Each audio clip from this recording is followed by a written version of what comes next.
কোরআন তো পৃথিবীর মধ্যে সবচাইতে শ্রেষ্ঠ, নিঃসন্দেহে। যদি তাই হয়, আর এই শ্রেষ্ঠ জিনিসটা ধারণ করে কারা, তারাও পৃথিবীর মধ্যে শ্রেষ্ঠ। খায়রুকুম মান তাআল্লামাল কুরআন ওয়া আল্লামা, স্পষ্ট হাদিসের ঘোষণা। পৃথিবীর মধ্যে তারাই শ্রেষ্ঠ যারা কোরআন শরীফ পড়ে এবং অপরকে শিক্ষা দেয়। তাহলে আমরা পৃথিবীর মধ্যে শ্রেষ্ঠ ওলামায়ে কেরাম, অথচ আমাদের মাঝে ঐক্যবদ্ধ নেই।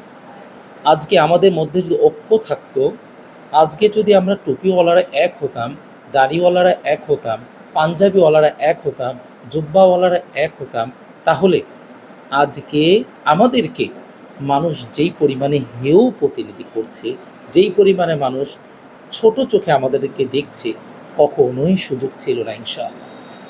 কারণ উলামায়ে কেরাম বা হাফেজ আলেমরা পৃথিবীর মধ্যে সবচাইতে শ্রেষ্ঠ জায়গাগুলো নিয়ে বসে আছেন, যেই জায়গা থেকে 1 মিনিট যদি আলোচনা করে হাজার হাজার লক্ষ লক্ষ মানুষের নিকটে পৌঁছিয়ে যায়।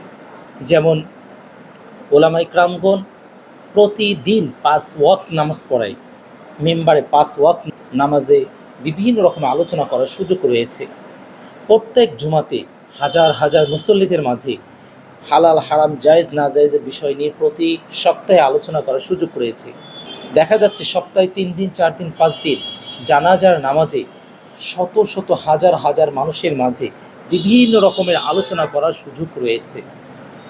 এরপর প্রত্যেক বছরে ঈদের নামাজগুলোতে লক্ষ লক্ষ মানুষ নামাজ আদায় করছে, সেই জায়গাগুলোতে বহু রকমের কথা বলার সুযোগ রয়েছে।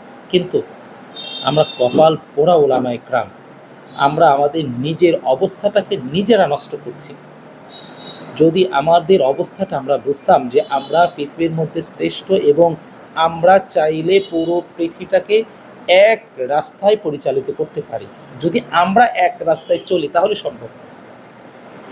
আমরা 10 জন 10 রাস্তায় চলি, আমরা কি করে ঐক্যবদ্ধ করে আমরা সবাইকে চালাতে পারবো? এই জন্য আল্লাহ রাব্বুল আলামিন কোরআনের মধ্যে স্পষ্ট ঘোষণা করে দিয়েছেন, আগে তুমি তোমার নিজের নফসকে বাঁচাও, এরপরে আহাল পরিবার থেকে বাঁচাও। কেন বলা হয়েছে কথা? তুমি আগে নিজেকে বাঁচাও, তুমি নিজে আগে সংশোধন হও, তুমি আগে নিজে ঠিক হও, এরপরে তুমি আহাল পরিবার অর্থাৎ তোমার আশেপাশে যারা প্রতিবেশী যারা রয়েছে তাদেরকে তুমি পরিবর্তন ঘটাও। তুমি নিজেই পরিবর্তন না, তুমি কাকে পরিবর্তন ঘটাবা? আজকে ওলামায়ে কেরামরা যেইভাবে বিভিন্ন দলে দোল খেয়ে চলছে,